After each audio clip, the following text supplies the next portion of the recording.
Pessoal, muito boa noite a todos que estão aqui presentes no Salão de Estudos do Centro Espírita Vinhas do Senhor, aqui em Pouso Alegre, a todos que estão nos acompanhando através das redes sociais, sintam-se presentes, sintam-se abraçados. Façamos então aquele nosso momento de prece, momento de maior introspecção, em que nós esquecemos as atividades do dia, esquecemos as tarefas desempenhadas ao longo da semana e buscamos aqui o contato espiritual mais estreito com a realidade espiritual que nos envolve. Rogando primeiramente a Deus a bênção para a noite de hoje. Que os ensinamentos que a doutrina espírita nos oferece possam ser plenamente compreendidos por todos. Que essas lições possam enriquecer o manancial de conhecimentos do qual somos possuidores. E que elas possam ser utilizadas para o nosso aprimoramento interior, no combate às nossas más tendências e no estímulo à melhoria daquilo que já temos de bom em nós. Rogamos então a Deus que nos proteja, nos abençoe e nos ilumine nesse novo início, nessa nova etapa de estudos ao qual nós nos dedicaremos por alguns meses. Que assim seja.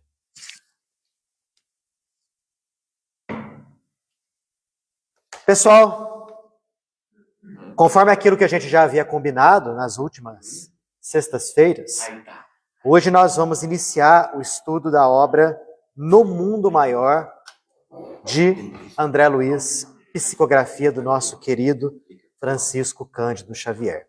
A gente tem adotado essa conduta aqui às sextas-feiras, buscando estudar uma obra de Kardec, intercalando esse estudo com alguma obra de André Luiz.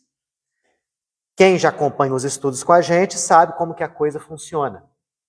Todos podem fazer as perguntas, as observações, as considerações, desde que fiquem focados no tema que está sendo exposto. Nós aqui vamos abordar então essa obra. Esse livro é um livro que foi psicografado pelo Chico em 1947, tanto que o prefácio aqui de Emmanuel é dessa data, 47. Portanto, é um livro que consta com quantos anos aí? 75 anos. 75 anos. Mais de 7 décadas. E é atualíssimo, como todos os livros da obra de André Luiz. Aqui nós vamos verificar muita coisa relacionada à parte mental. Vocês vão ver daqui a pouquinho que o próprio assistente que orienta André Luiz é especialista na chamada psiquiatria iluminada, psiquiatria espiritual. Nós vamos ver nos demais capítulos ele abordando esse tipo de assunto nos casos que lhe caem às mãos. São 20 capítulos e, obviamente, um prefácio. Nós vamos começar hoje pelo prefácio de Emmanuel, que é imperdível. Nossa, mas como é que você vai fazer esse estudo? Você vai ler palavra por palavra, frase por frase, vai ficar muito chato. Realmente ficaria muito chato. Então, eu escolhi ler o capítulo, eu faço um apanhado dos pontos principais, que são ali desenvolvidos, e aí a gente vai conversando. Por isso que é sempre bom vocês lerem de antemão o capítulo que irá ser estudado. Na sexta-feira passada eu falei, olha, leia o capítulo 1. Mas eu me enganei, na verdade não era o capítulo 1, era o prefácio. Né? Hoje nós vamos falar do prefácio, e eu acho que vai dar para falar alguma coisa acerca do capítulo 1. Por que é importante ler e estudar em casa? Porque aí vocês já ficam familiarizados com o tema, com o assunto. As dúvidas surgem, que às vezes, no silêncio, na concentração da leitura, muita coisa a gente consegue captar e muitas dúvidas conseguem surgir. coisa que talvez não aconteça com tanta facilidade quando o estudo é efetuado dessa forma oral. Embora a gente dê essa abertura para o intercâmbio, a troca de ideias, pegando o livro e lendo é uma outra coisa. Particularmente falando, eu acho muito melhor, porque dá para a gente raciocinar e meditar muito nas lições que estão sendo ali expostas. E, como é uma obra de fôlego, eu digo isso não tanto pela quantidade de capítulos e páginas, mas pela densidade daquilo que está sendo exposto, uma leitura calma, uma leitura tranquila, ela facilita muito o sedimentar dos ensinamentos, o sedimentar das ideias. Por isso que a gente sempre fala, leia, estude com calma.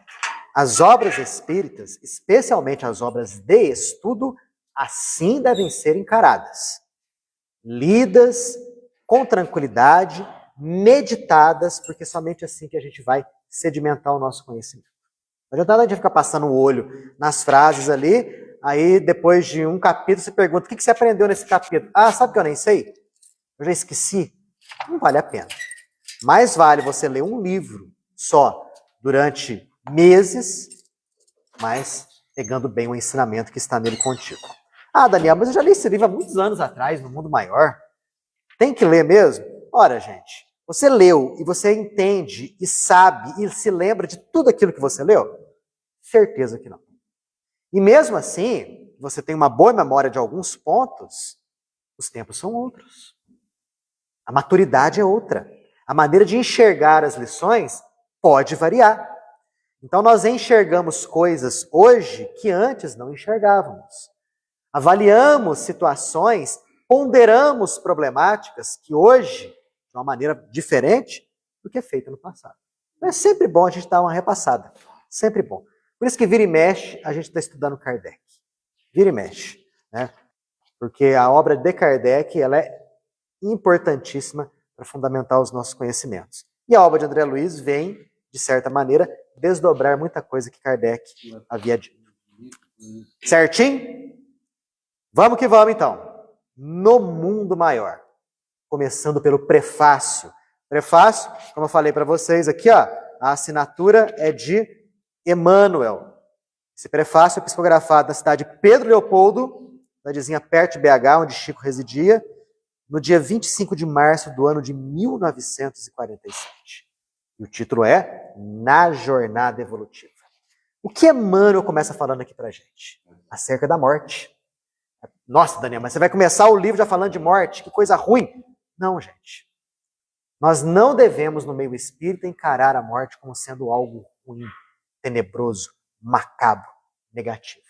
Mas sim como algo normal e natural da vida. É como se fosse um despir de uma roupa que já não presta mais, a fim de que alcancemos um outro tipo de estágio. A morte é isso. E Emmanuel começa a nos falar que a morte chega para todas as pessoas. Estava pensando ali naquilo que o seu Gilberto acabou de ler, né? As pessoas que abusaram dos dons. As pessoas que têm os dons e abusam dos mesmos, raramente pensam que a morte vai chegar. Sempre deixam muito para frente, muito para depois.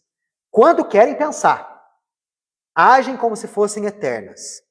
Mas chega um momento que o corpo, que é matéria, deixa de funcionar, e como ele deixa de funcionar, obviamente o espírito dele se destaca. É a desencarnação. E Emmanuel começa a nos falar, chega para todo mundo. Não importa se o indivíduo é procedente dos centros da cultura europeia, ou das cidades agitadas da América do Norte, ou de alguma tribo da África, ou das cidades velhas, antiquíssimas lá do Oriente. Não interessa. Qualquer que seja o indivíduo, a morte chega. E milhares de pessoas desencarnam todos os dias. Das mais diversas procedências, dos mais diversos tipos, culturas, graus de conhecimento, enfim, chega para todo mundo. E desses muitos milhares que desencarnam, poucos, segundo aquilo que Emmanuel nos fala, se sublimaram na carne. Essa é uma frase pesada, impactante. Quer dizer, então, que o objetivo nosso aqui na Terra é nos sublimarmos enquanto estamos encarnados? Sim, esse é o objetivo. No entanto, dos muitos milhares que retornam à pátria espiritual, que na verdade é o verdadeiro lar nosso, pouquíssimos se sublimaram na carne. A maioria passou décadas aqui em busca de ilusões. Seja as ilusões dos títulos acadêmicos, ou a ilusão da preponderância social. Não interessa. Buscavam alguma coisa de ordem material. Queriam isso. Perseguiam tal coisa. Outros tantos, e às vezes esses mesmos que perseguiam esses títulos todos, se acomodaram em inúmeros vícios e retornam para a realidade espiritual de uma forma bastante lamentável.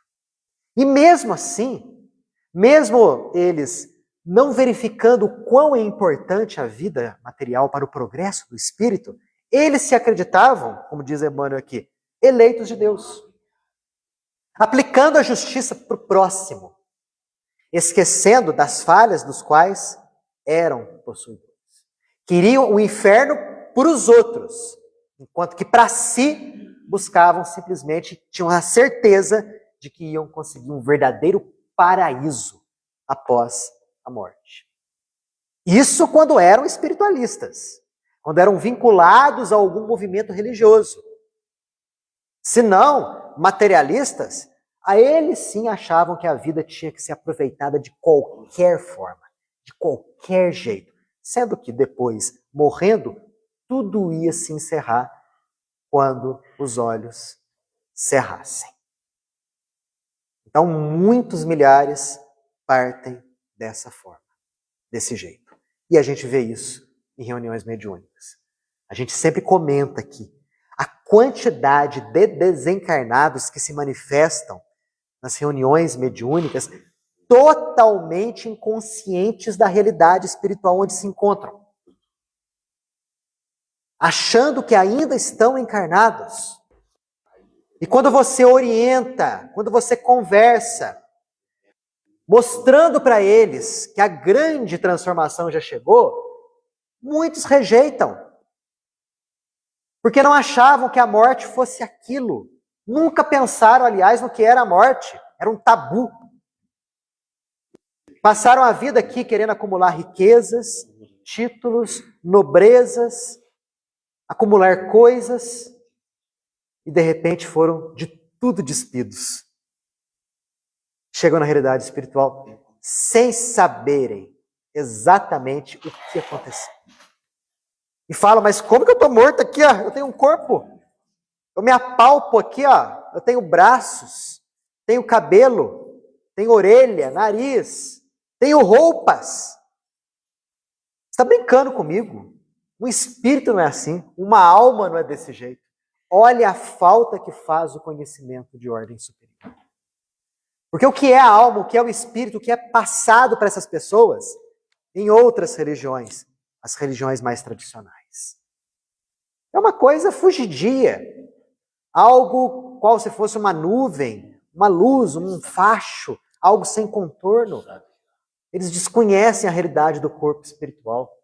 Desconhecem que a mente, de uma maneira até mesmo sem o indivíduo ter a consciência, constrói uma roupa para ele, na realidade espiritual. Enfim, muitos milhares partem e chegam no plano espiritual, fazem a viagem.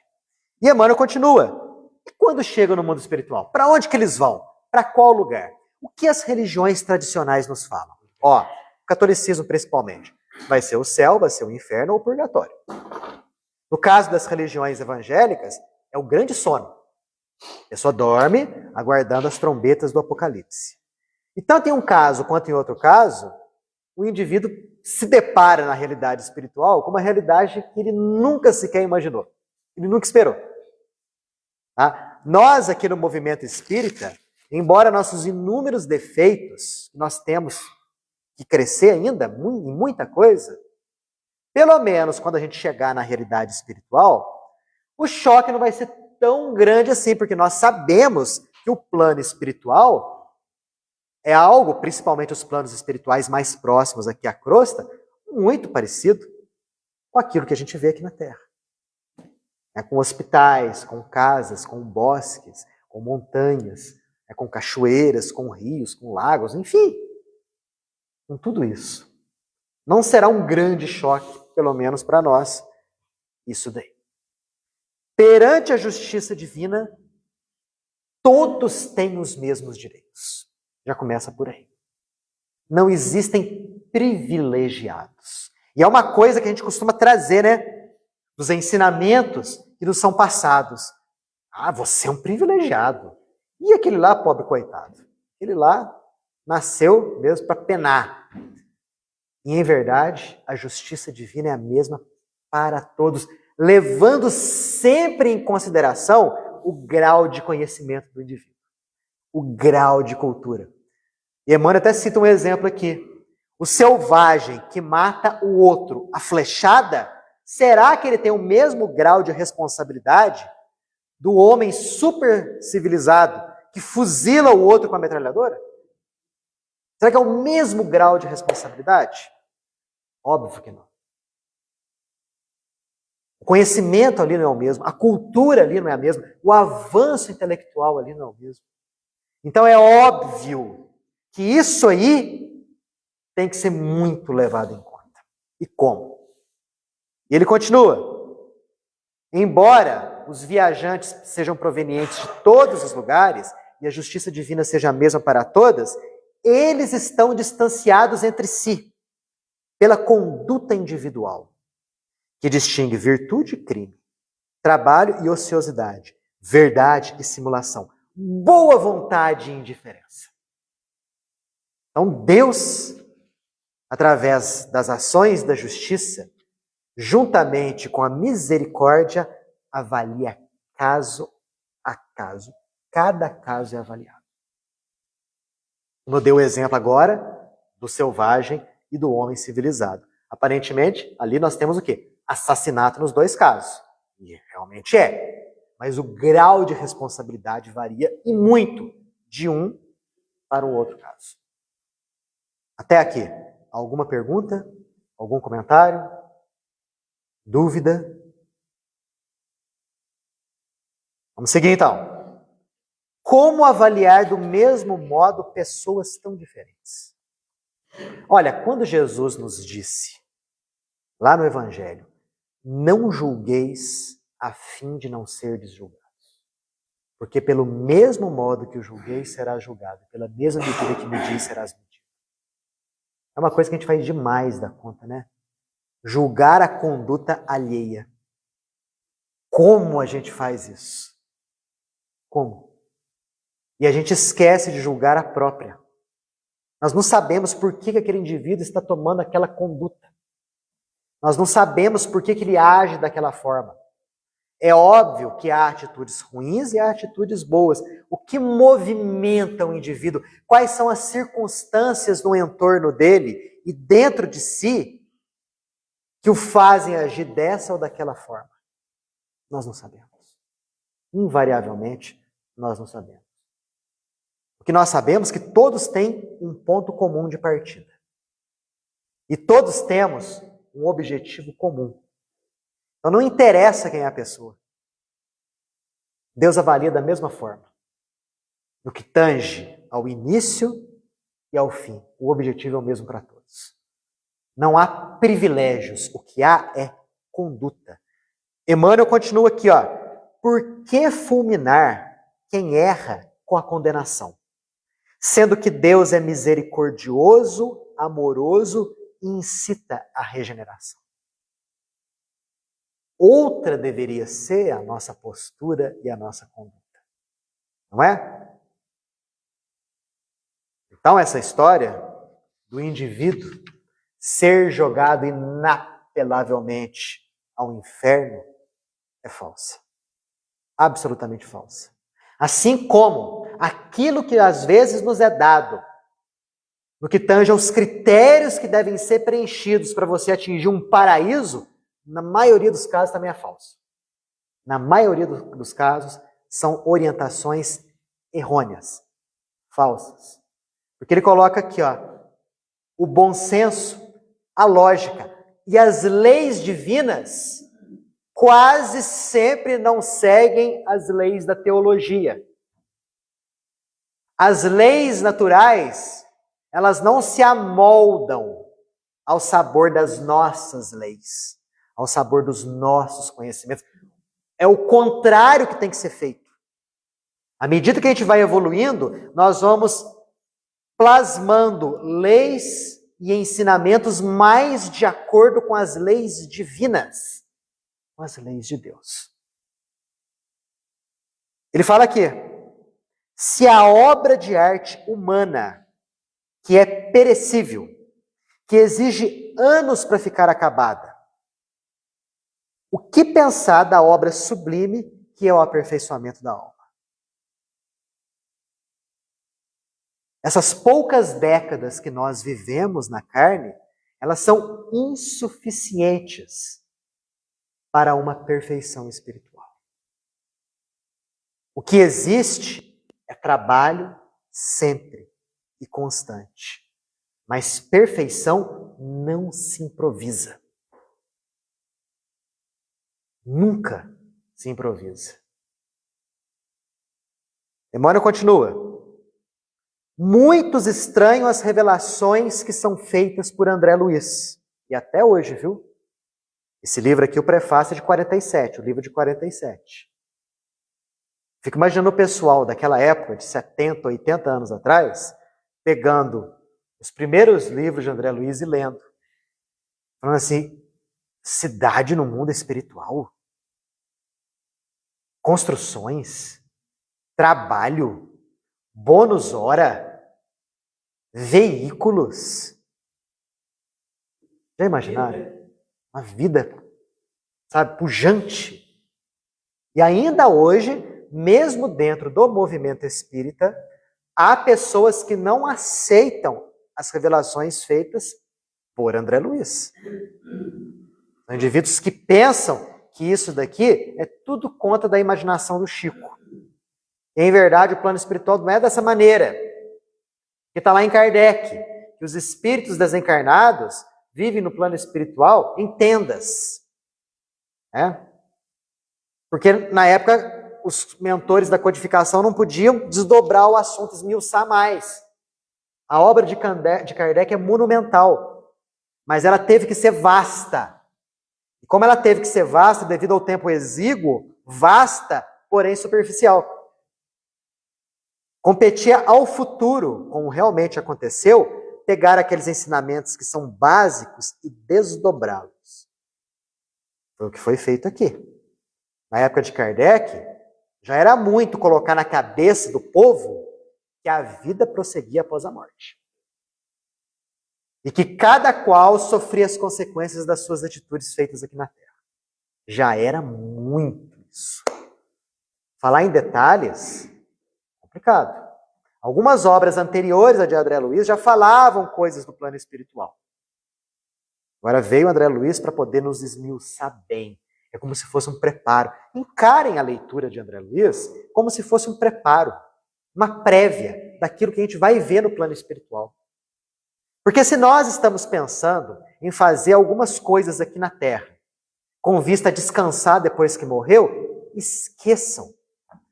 Mesmo porque os espíritos que já têm um certo grau de consciência e sabem o que é a vida, eles não descansam após o desencarne. Eles trabalham, eles estudam. Há períodos de lazer, sem sombra de dúvida. Mas quanto mais evoluído é o espírito, mais ele age, mais ele trabalha, mais ele estuda, mais ele busca se aperfeiçoar. Uma das coisas que a doutrina espírita quebra na mente de muita gente é isso aí. Muita gente desanima, né? Fala, ai, nossa, não basta a trabalheira toda que essa vida minha, né? Trabalhei tantos anos aqui na Terra, do lado já vou trabalhar também. Né? Só que lá é um outro gênero de trabalho, vamos dizer assim. Né? Há diversos tipos de trabalho do lado de lá. Todos eles com vistas ao engrandecimento do Espírito. Né? É o que Emmanuel fala aqui, ó.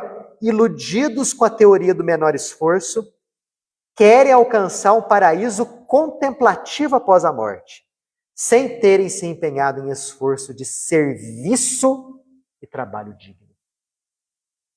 Como que a gente vai querer um paraíso, sendo que aqui na Terra não nos esforçamos para construir esse paraíso dentro de nós?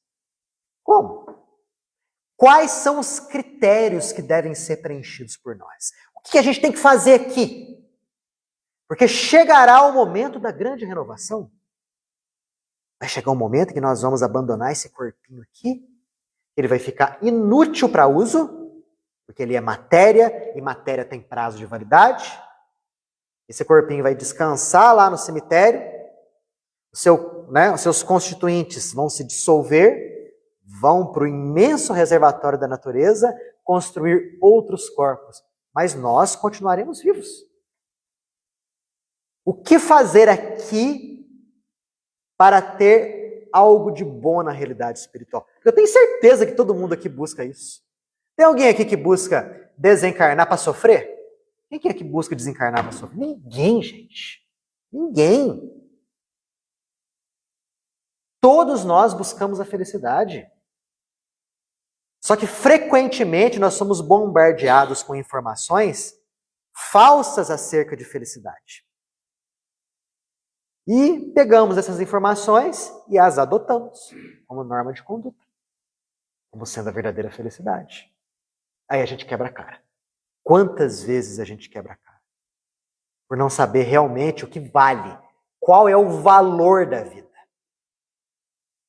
A missão de André Luiz, segundo Emmanuel, é de revelar os tesouros dos quais somos todos herdeiros. Olha que felicidade, hein? Você aí que talvez não se sinta muito bem durante os dias, que detém quadros às vezes de melancolia, de profunda tristeza, de menosvalia, tenha a certeza de que você foi criado para ser feliz. E você há de ser feliz. Porque se Deus é o dono do universo, nós somos herdeiros dele. Então, as alegrias que nós iremos ainda desfrutar no futuro são inenarráveis. Como saber disso, Daniel? Ora, gente, busca aí, nos escaninhos da sua memória, aqueles momentos de maior felicidade da tua vida. Sabe aquele momento em que você se sentiu feliz, leve, tranquilo, e nada te incomodava, que você estava muito bem? Pega esse momento e multiplica por 1000. Aí a gente vai ter uma pálida ideia do que é esse estado de espírito que Jesus um dia designou como sendo o reino de Deus. Então isso vai chegar. Isso é para todo mundo. Não há deserdados. Não há privilegiados. Não existe ninguém abandonado à própria sorte. Ninguém. Nossa, Daniel, mas aquele pessoal ali, no bairro, que mora embaixo da ponte e fica fumando pedra, eles também são deserdados? Ninguém é deserdado. Talvez eles elegeram para si uma felicidade fictícia e momentânea, de geração espontânea, que vai e que passa. Mas eles um dia também alcançarão essa felicidade imorredoura. E vão alcançar. Se pegarmos os grandes indivíduos que atormentaram a humanidade. Pega aí Nero, Gengis Khan, Átila, Mussolini, Hitler, enfim.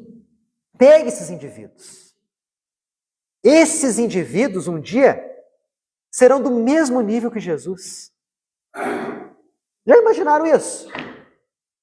Hitler um dia ser do mesmo grau evolutivo de Jesus de Nazaré. E vai. Vai porque é da vontade de Deus. É óbvio que isso daí não vai ser feito numa única encarnação. Talvez nem aqui na Terra. Mas vai acontecer. Com o passar dos séculos, e haja séculos, com o passar dos milênios. Até aqui, perguntas, comentários, dúvidas? Toma água, vocês estão deixando só eu falar, né?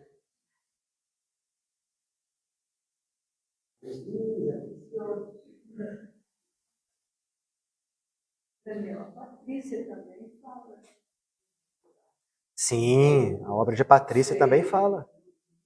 Exatamente. A obra de Patrícia é boa. Eu lia, quando eu estava na minha juventude, eu lia muitos livros de Luiz Sérgio. Então ele fala muito com relação ao plano espiritual, e eu acho muito interessante que a obra de Luiz Sérgio fala muito sobre drogas. Então ele veio numa época, os livros dele são da década de 80, né? Em que o terror das drogas estava começando a enraizar aqui no Brasil e começando a espalhar. Naquela época de 30, 40 anos atrás, já estava alertando o que iria acontecer no futuro, né? Então são livros até mesmo para a própria juventude. São livros excelentes que mostram para a gente como que funciona o plano espiritual e como que é o trabalho de assistência e de resgate àqueles que sofrem na carne e àqueles que desencarnam, muitos deles vítimas de overdoses, enfim. Mostra pra gente como que é a realidade espiritual. Então nós que estamos no movimento espírita, a gente não pode nem passar perto de alegar ignorância de nada. Muita coisa a gente sabe. Isso é bom. Mas a cobrança é maior também, né? Justamente porque a gente sabia. A morte não nos dá passaporte gratuito à aventura celeste. Não promove compulsoriamente homens a anjos. Por isso que a gente tem que abandonar aquela ideia, né? Ah, a vovó desencarnou, eu estou passando por um problema, vou rezar para ela me ajudar a resolver o problema. Você não sabe como é que a vovó está no plano espiritual. Você não sabe como que ela está. Talvez você não saiba exatamente o nível espiritual dela. Se ela tem condições de te ajudar, né? Então você faça as suas preces para aquele que você sabe que tem condições de te ajudar. E você tem um mentor espiritual. Você tem Jesus. Você tem Deus. Então aí a gente pode fazer as nossas preces em movimento de auxílio. Cada qual chegará ao mundo maior com a bagagem do que houver semeado. Que frase, né? É como se a gente estivesse preparando uma malinha para viajar. E, em verdade, a morte é como se fosse uma viagem, né? Você está, dia após dia, preparando ali uma mala das coisas que você está fazendo aqui. Então, daí a importância de nós verificarmos acertadamente o que realmente vale a pena e o que não vale a pena. Porque não adianta nada você entulhar a sua bagagem de coisas que não valem a pena, porque você vai chegar do lado de lá e nada disso vai ter valor. Vai ter valor, por exemplo, do lado de lá, saber quanto que você tinha na sua conta corrente? Não vai. Se você tinha títulos universitários? Não vai. O importante ali é o que você conseguiu amealhar no que tange ali a cultura, ao desenvolvimento da inteligência e principalmente no cultivo dos bons sentimentos. Então, tudo isso aqui são um verdadeiro valor, é a verdadeira, entre aspas, moeda do lado de lá. Por isso que é importante termos uma noção nítida de como é a vida, para não colocarmos na nossa mala que a gente está preparando todo dia coisas inúteis, que não vão ser usadas do lado de lá. É a mesma coisa que você viajar para o deserto do Saara levando um tanto de roupa, né? Um tanto de casaco, de meia. Não vai ser, aquilo lá não vai servir para você, né? Vai só pesar. E como pesa? Porque a partir do instante em que nós matarmos o nosso tempo, e Emmanuel fala isso aqui, com bobagens, com futilidades, com cultivo de vícios, isso daí tudo é peso para a gente. Peso até literal.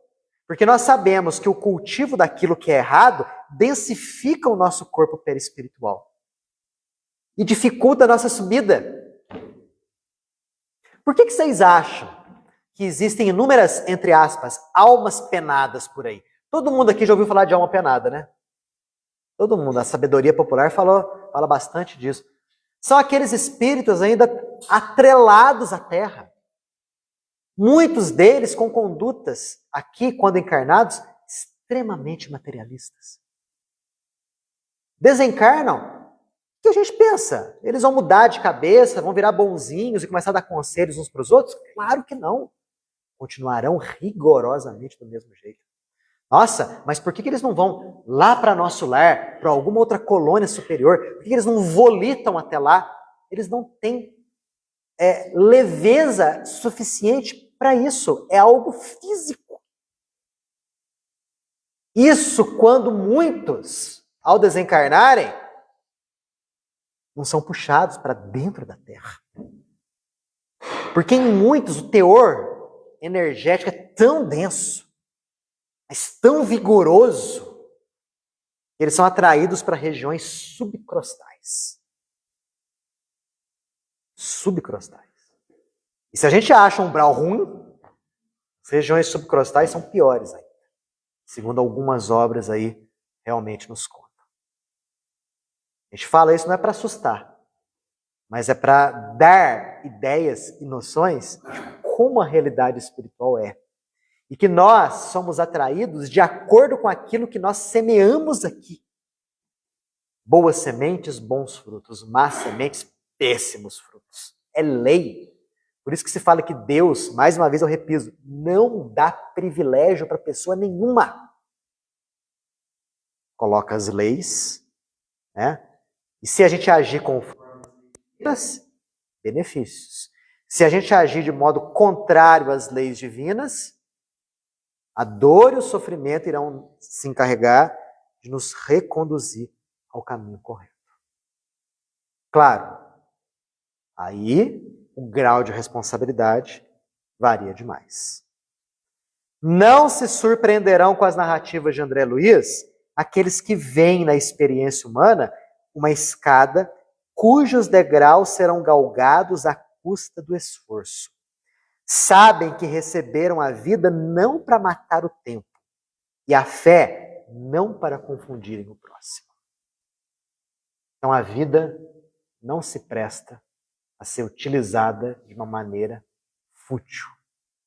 Nós não podemos nunca mais ter esse tipo de pensamento. Estamos aqui a passeio. Aqui não é passeio. E nunca foi. Aqui é uma escola. É uma abençoada escola espiritual. E nós estamos aqui justamente objetivando ressarcir alguns débitos, ao mesmo tempo em que estamos buscando conseguir amealhar virtudes, fazê-las despontar em nós. O objetivo nosso aqui na vida é esse. E com isso, Emmanuel encerra o prefácio. Alguém quer fazer algum comentário do prefácio dele? Sim. Só um segundinho. Não, eu que esqueci de te falar, desculpa. Os espíritos que são atraídos para o centro da Terra, né? Merecidamente. Qual a evolução da Terra na regeneração? Eles ficam onde? Esses espíritos que estão dentro da Terra, né, nas crostas, subcrostais, aliás, tanto aqueles que estão em zonas umbralinas também, em sofrimento, eles estão também recebendo um processo de classificação espiritual. Muitos deles, já faz algum tempo, estão voltando a reencarnar aqui, para terem a última chance aqui no planeta, para decidir se realmente eles mudam de pensamento, mudam de ideia, mudam de inclinação, porque se permanecerem com o mesmo tipo de ideia ou com a mesma inclinação, para cá não voltarão mais. Outros tantos sequer têm condição de reencarnar aqui na Terra de novo. Então esses, já aos milhões, já estão sendo daqui retirados, tanto de regiões subcrostais quanto de regiões umbralinas, e sendo realocados em regiões ali do plano espiritual para posterior degredo, banimento, e vão reencarnar em planetas inferiores à Terra. primitivos, onde tudo tem que ser feito. Tudo. Onde para fugir de uma tempestade, ele vai ter que se embrenhar ali numa mata, né, esconder numa caverna. Onde ele vai ter que inventar o fogo, onde ele vai ter que inventar a roda, onde ele vai ter que matar um bicho para cortar o couro para poder se cobrir para não morrer de frio, e por aí vai.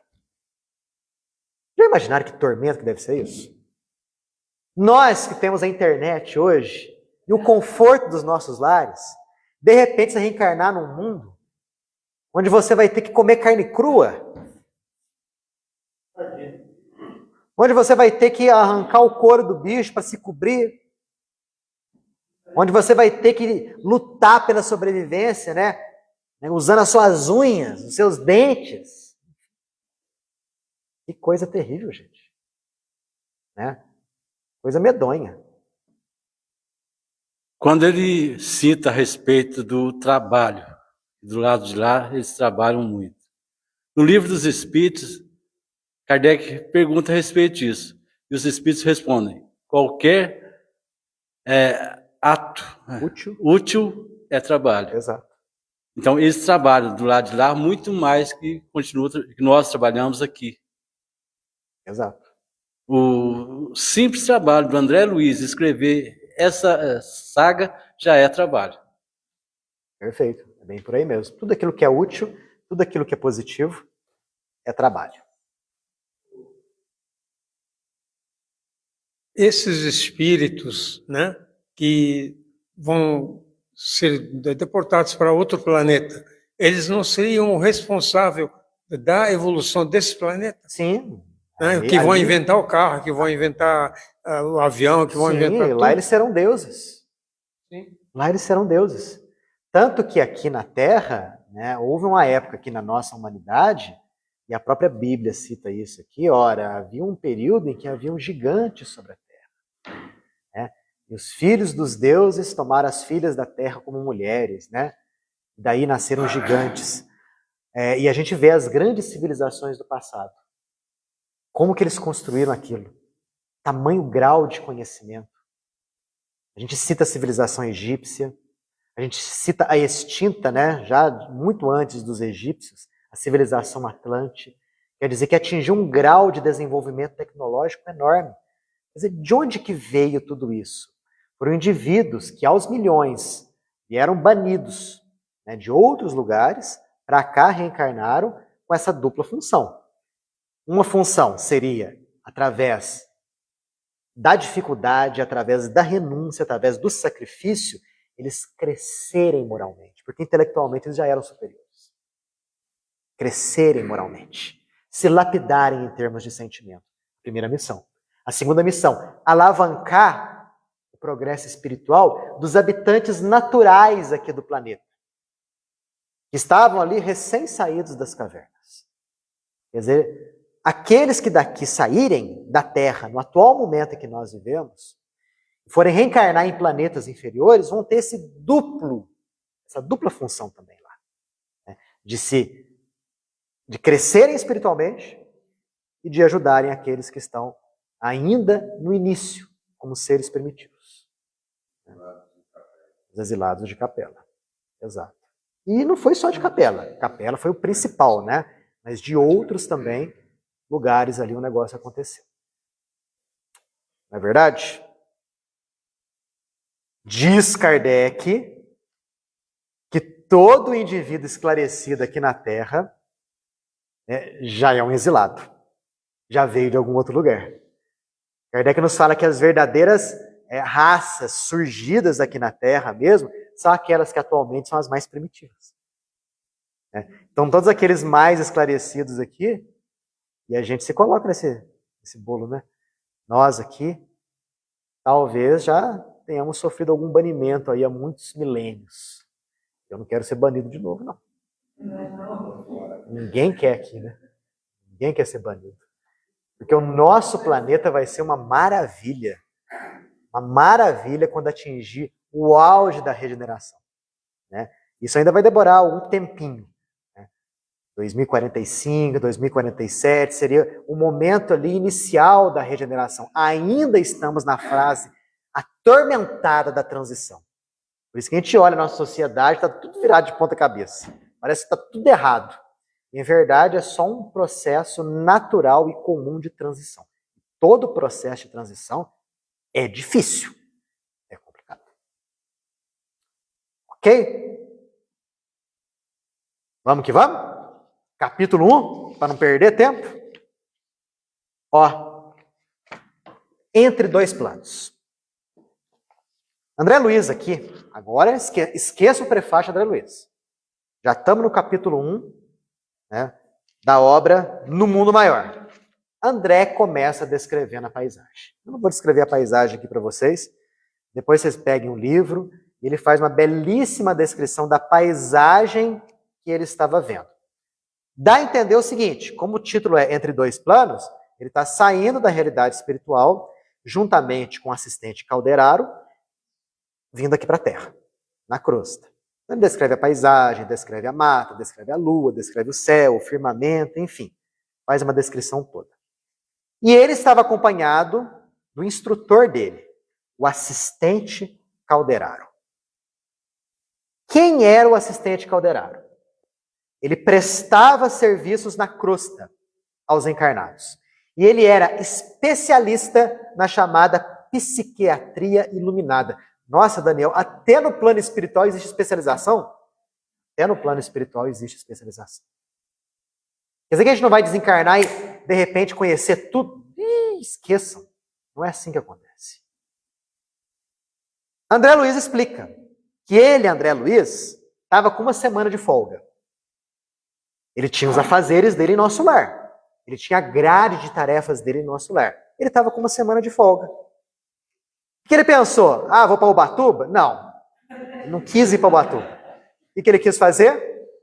Ele quis elaborar ali um plano de crescimento espiritual para si próprio. Então ele procurou ali a turma do instrutor Calderaro. Calderaro recebeu ele de braços abertos. E olha que coisa interessante, olha que vantagem para André Luiz. A turma que Calderaro orientava estava em outras tarefas, em outros locais distantes. Calderaro podia ficar uma semana à disposição, inteirinho, de André Luiz. Então, esses 20 capítulos desse livro aqui, que, aliás, o meu já está bem velhinho, esses 20 capítulos, na verdade, são a descrição dessa uma semana de atividade de André Luiz com o instrutor Calderaro, que tinha condição de dar a ele toda a atenção exclusiva, um orientador específico para ele, André Luiz. Bom, Calderaro, então, ele era um instrutor de uma turma? Uhum. O que ele fazia? Qual era a tarefa dele?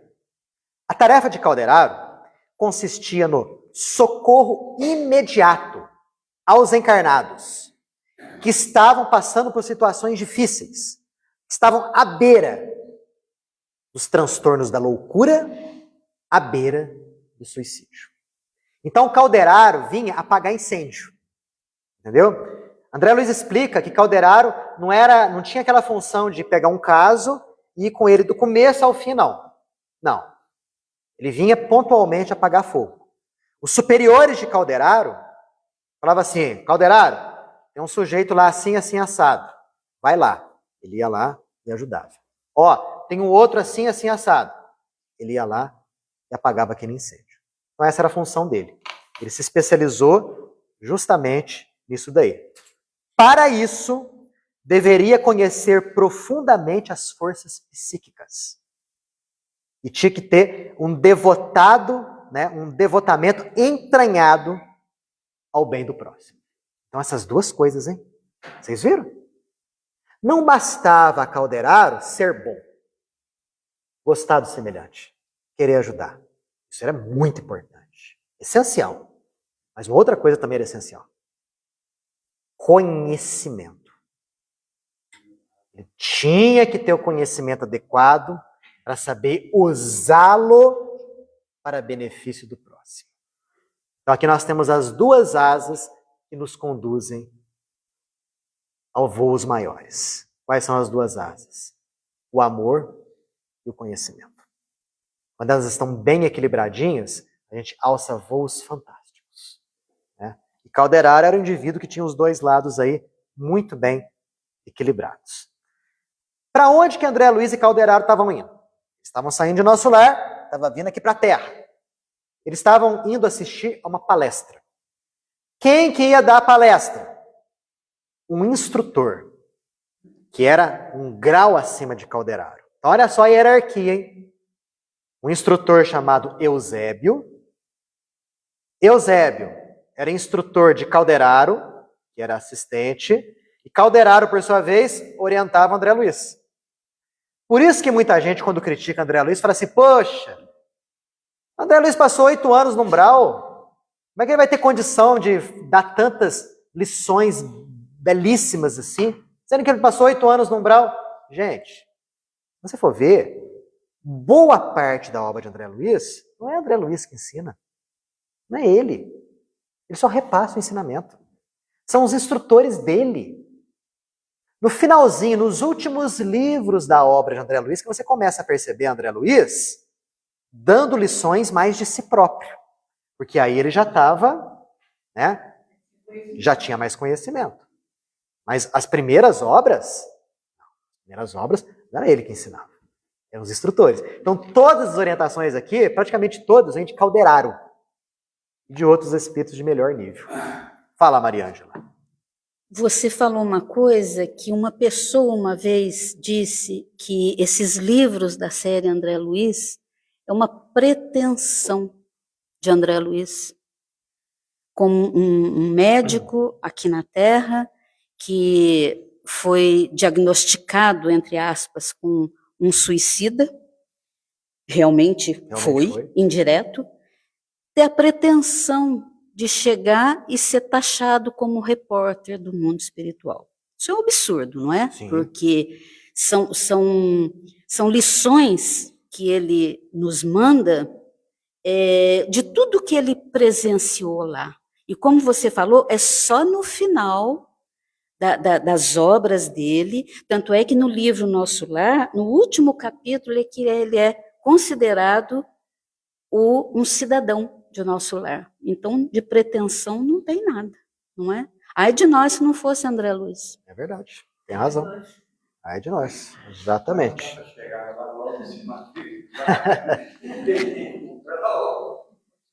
Seria ótimo, né? Seria ótimo. Bom, então eles iam assistir uma palestra, uma preleção do instrutor Eusébio. Quem era o instrutor Eusébio?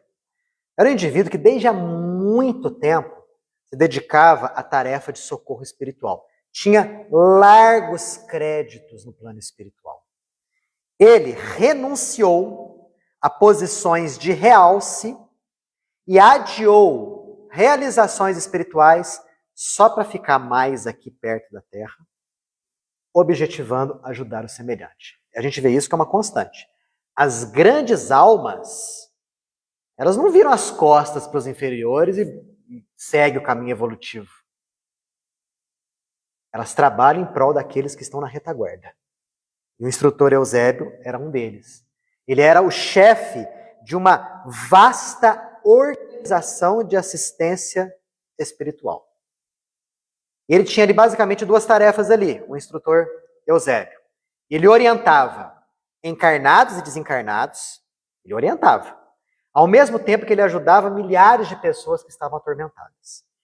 Então, entre os orientados dele, existiam espíritos desencarnados, tal qual ele, que era desencarnado, mas também existiam aqueles discípulos encarnados. Tanto que essa palestra aqui, que André Luiz vai assistir, é uma palestra dedicada a quase 1000 discípulos encarnados que o instrutor Eusébio tinha aqui na crosta. Olha que coisa mais bonita.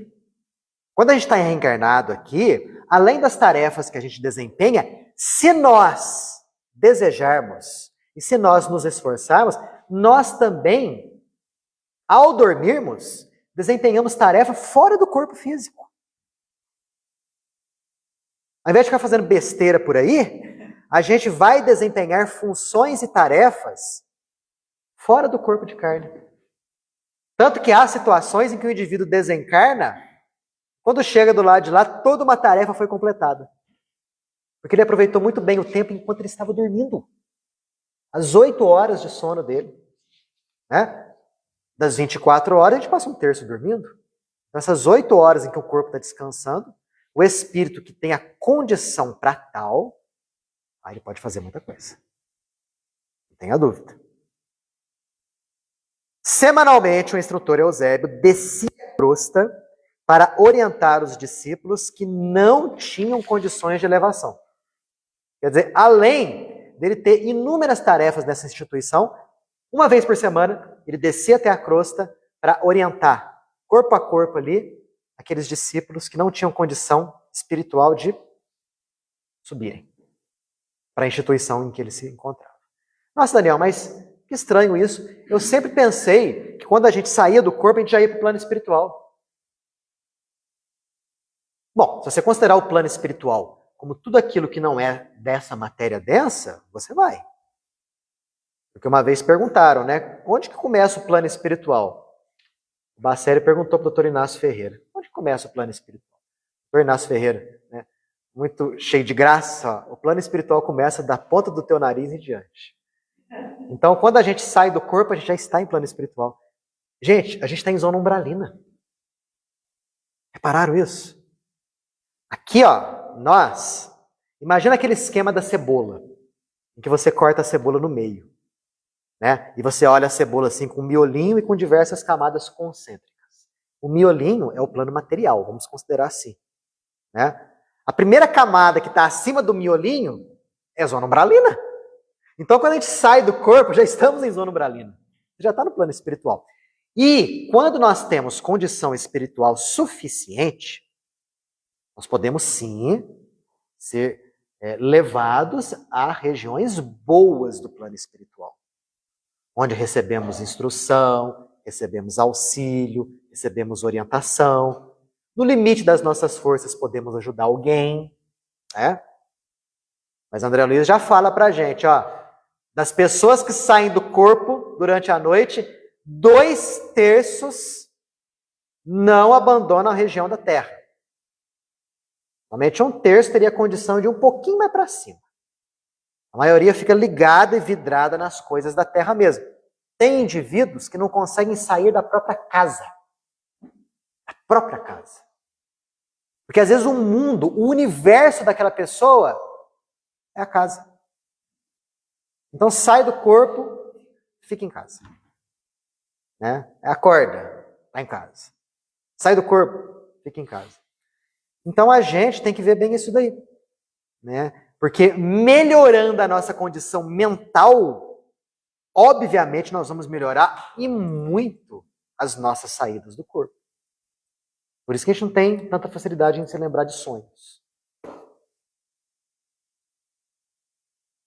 Fala. É curto. Você diz, dorme e não sai de casa. Morre e também fica ali. Exato. Morre e também fica em casa. Né? E muitos não sabem que desencarnaram, conforme a gente comentou agora há pouco, né? Ficam no mesmo ambiente doméstico.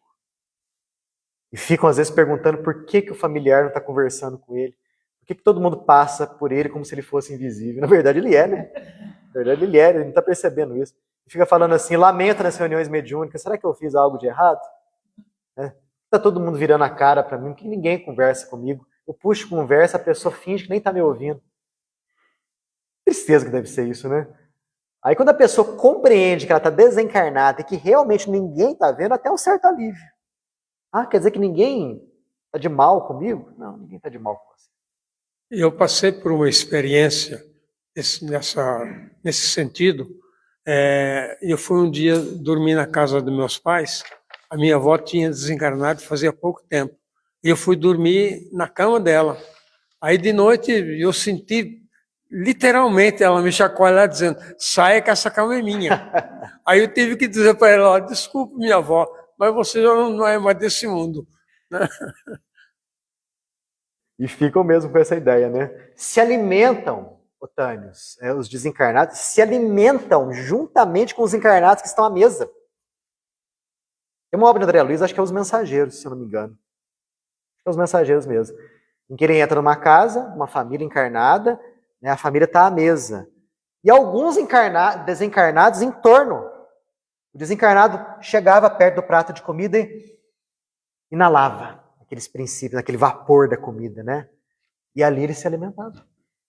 Quer dizer, era tão densa a organização perispiritual que o indivíduo permanecia jungido a um ambiente doméstico e ainda se alimentando, juntamente com os familiares que estavam ali encarnados, que sequer desconfiavam do que estava acontecendo.